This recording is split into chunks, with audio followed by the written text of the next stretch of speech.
On va bien évidemment parler donc de l'attentat qui a eu lieu à Rambouillet hier en début d'après-midi. Un terroriste islamiste a tué à coups de couteau une adjointe administrative du commissariat de la ville avant d'être abattu par les policiers. Nous sommes avec Rocco Contento, porte-parole Île-de-France d'unité SGPFO Police. Rocco Contento, bonjour. Bonjour. Tout d'abord, relatez-nous les faits qui ont eu lieu hier en début d'après-midi. Écoutez, très factuellement, il s'agit d'une agent administratif qui fait bien partie de l'institution police nationale, qui était sortie du commissariat pour sa pause déjeuner, et lorsqu'elle est rentrée aux alentours de 14h20, elle est passée par le sas, parce que dans le commissariat d'Rambouillet, il y a un sas, on ne peut pas y rentrer comme ça. Et lorsque le sas s'est ouvert, une personne, le terroriste en l'occurrence, s'est glissé derrière elle et lui a asséné un coup de couteau, au moins un coup de couteau de cuisine, au cou, à la gorge. Et malheureusement, la collègue est décédée de ses blessures quelques temps après. Alors le sas était resté ouvert, donc un collègue dans le commissariat, un brigadier de police, a neutralisé de balles ce terroriste qui est Dieu merci, parce que sinon il aurait pu pénétrer dans le commissariat et continuer à commettre ces crimes. Donc voilà très factuellement les faits tels qu'ils se sont déroulés. Elle s'appelait Stéphanie. La victime, elle avait 49 ans, 2 enfants, 2 adolescents. Elle ne portait pas d'uniforme, n'était pas armée. Est-ce que vous pouvez nous parler un peu d'elle ?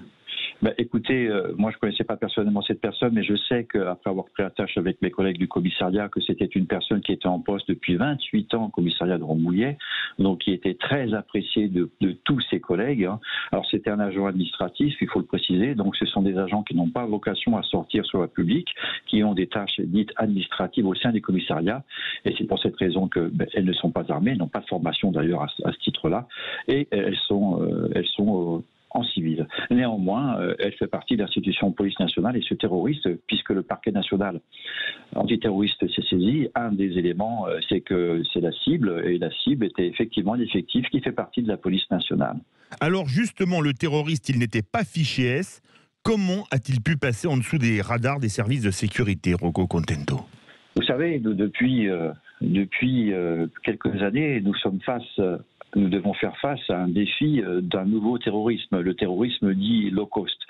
On n'est plus dans les grandes organisations d'attentats commandées depuis l'étranger. Je vous rappelle qu'il y a un État territorial de Daesh qui a été complètement dissous, éradiqué en Syrie et en Irak, mais même si cette organisation n'est plus sur le terrain dans ces zones-là, elle perdure quand même. Et ils ont donné maintenant d'autres mots d'ordre qui sont de faire des attaques dites individuelles, et donc on évolue vers un terrorisme low cost qui est difficilement détectable, parce que ce sont des personnes isolées, parfois qui ne sont pas fichées, comme c'était le cas de ce Tunisien, et qui, avec un couteau, avec un marteau ou avec un véhicule foncé sur une personne, on est dans ce mode de terrorisme-là.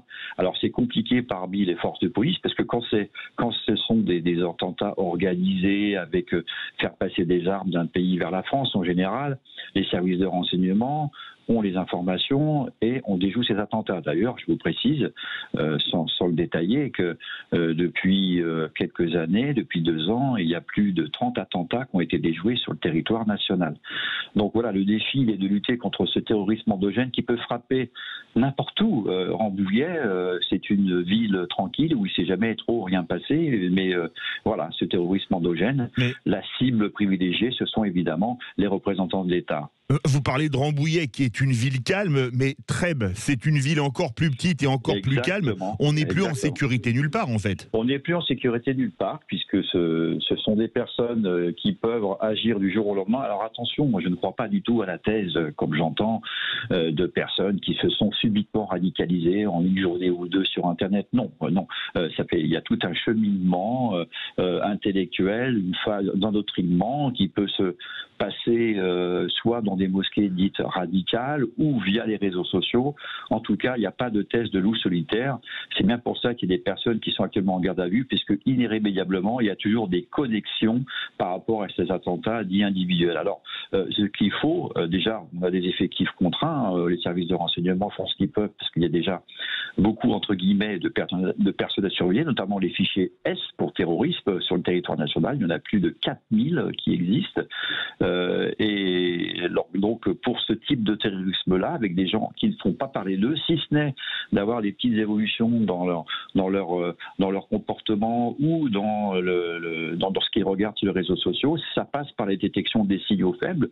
Mais la détection des signaux faibles, c'est aussi l'entourage et le voisinage des personnes qui doivent aussi nous alerter lorsqu'elles constatent un changement d'attitude chez ces personnes-là. Ce Tunisien, on sait maintenant qu'il a évolué dans sa pensée, que via les réseaux sociaux, il mettait des prières, qu'il y avait une vidéo djihadiste qu'il avait regardée.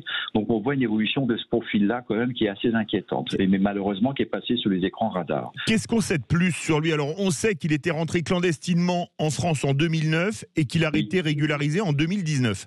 Oui, en fait, il est rentré d'une manière irrégulière sur le territoire national, ce qui fait que c'est un délit. Il aurait dû logiquement être expulsé. Donc, il est resté plus de 10 ans en situation régulière. Et après, il a été régularisé sous la forme d'un permis de travail qu'il a pu obtenir. Voilà, il était en situation régulière depuis l'année 2019.